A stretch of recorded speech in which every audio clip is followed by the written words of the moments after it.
now be read a second time. I call the member for Ballina. Thank you, Madam Speaker.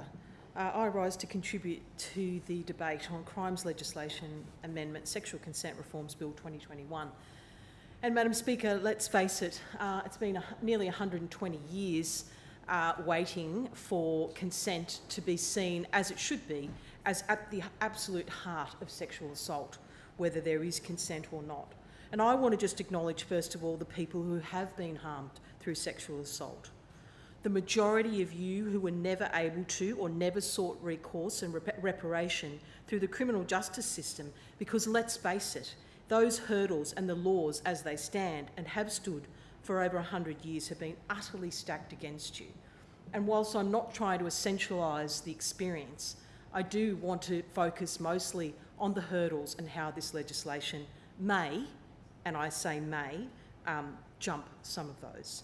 I recognise that healing and recovery from trauma and violence is not always connected to legal recourse, but I want to live in a world where conviction rates for the crime of sexual assault is higher than 40%. What kind of message does it send when we know that of the alleged sexual assaults and aggravated sexual assaults in New South Wales in a 1 year period, there were nearly 15,000 incidents reported to the police, only 1,000 or so charges laid. Of these charges, 21% were withdrawn, and there are only 376 guilty charges. The very architecture and fissures of the law around sexual assault have silenced and re-victimised mostly cisgendered women for so many decades. Where do we start to analyse the layers of patriarchy and marginalisation of women's voices, queer and trans voices, and some cisgendered male voices? Where do we start to unpack the obstacles that are stacked against a person who is sexually assaulted? And we need to contextualise it. Which complainants are we talking about? Because we know that if you are a woman with a disability, if you are Aboriginal or Torres Strait Islander, if you are from a diverse, multilingual background, if you are transgendered, if you're LGBTIQ+, you are uniquely placed. First, there's the harm of sexual assault and all that does to a person. Then there's recognising that it is a harm and that a person has been sexually assaulted and has a right not to be. Then there's telling people about it, getting support and proper advice, being believed, being heard, not being asked about what you did to cause the harm, being deemed not likely to succeed in court because you froze or did not put up a fight, not telling anyone for fear of violence and intimidation, witnessing and hearing consent narratives about you that are ill-informed and patriarchal, such as questions about what you were wearing at the time or that you consented on other occasions, so how can it be rape? Living through years of the court process, having your life exposed for a jury to ascertain whether you are to be believed. This history of sexual assault legislation in New South Wales has been a very slow evolution, but I'm pleased to stand here today and see that the scales have tipped slightly towards protecting people from future harm and punishing people who harm in this way. The legislation here today recognises that sexual autonomy needs to underpin the focus of the law on consent. And to me, this law reform is for you who have been harmed and have suffered, and it is the hope that we will start to see the changes we need to prevent sexual violence in our communities and for perpetrators to be seriously held to account. I want to recognise, Madam Speaker, the groundbreaking work in this place of my Greens colleague and Women's spokesperson, the member for Newtown, Jenny Leong. Apart from her incredible grasp, and so many women in this place, and all the allies, tens of thousands of women who marched, saying enough is enough. But she also introduced a private members bill, an enthusiastic consent bill earlier this year, and threw down the gauntlet for change. I commend the Attorney-General for taking up that mantle and bringing into this place a paradigm shift in the way we view consent that I sincerely hope will start to change the way that women are viewed and treated in society. I want to acknowledge the great work of the Law Reform Commission, in particular the Honourable Acting Justice Caroline Simpson AO and the other commissioners. And of course, in preparing this speech, I wrote so much and I've had to take it all out. But every person who has made submissions every single victim, survivor, ally, every person who has made a submission, thank you, because that has informed, that utterly informed the Law Reform Commission's report and has informed the context of this bill. And it's not happening just here. We know that it's happened in jurisdictions right around Australia and indeed internationally. Madam Speaker, I'm not going to go through statistics, the horrible statistics again, but I do want to add in terms of which complainants, which people are harmed, to say that include sex workers. They have a higher risk of experiencing sexual assault at work than any other professions, particularly street-based sex workers are particularly vulnerable.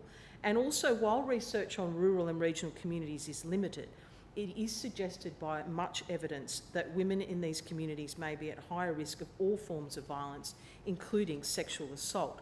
And I can certainly attest that the support services in regional areas are very, very wanting. And we know transgender and gender diverse people, particularly those who are assigned female at birth, experience high rates of sexual assault. Madam Speaker, as the Law Reform Commission noted, some commentators argue that in making the decision whether to even proceed with a prosecution, decision makers can be influenced by misconceptions and assumptions about sexual assault. And I think that's why it's so important that the Law Reform Commission's recommendations about education, as has been echoed throughout the debate, are so important. And I hope that the Minister for Education in the other place is really paying attention to that, because on its own, we know this won't be enough, but that many observers are saying that what this law does is it provides the foundation for those conversations. It literally becomes the benchmark and the talking points in which we can have those meaningful conversations with everyone in society. We know that sexual offence charges are withdrawn more than any other offence, and there's a raft of reasons for that. It's almost 5 times higher than the average withdrawal rate for any other offence.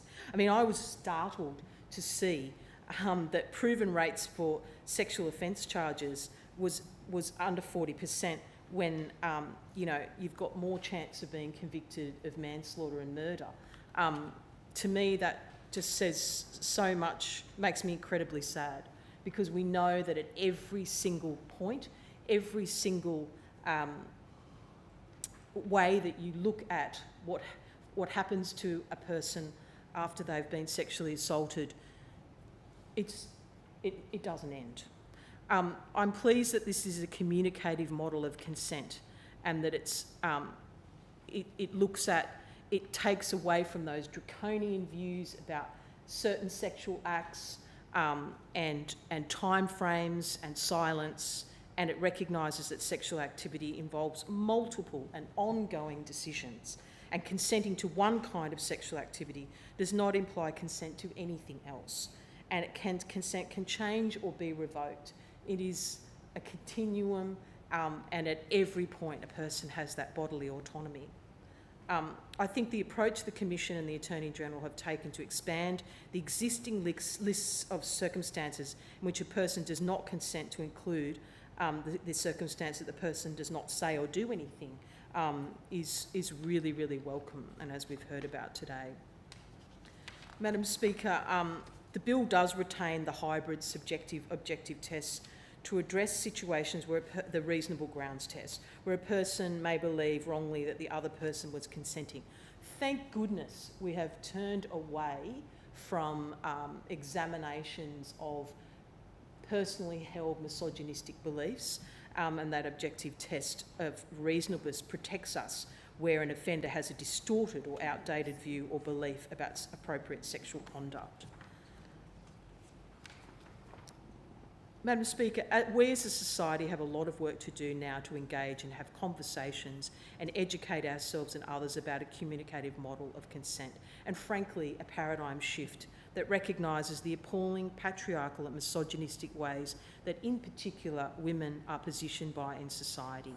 and that re-victimises people at every stage of the criminal justice system to date. This is a good start. It's very, very welcome, but we do want to see it reviewed in 3 years, and I look forward to those amendments tomorrow. Speaker.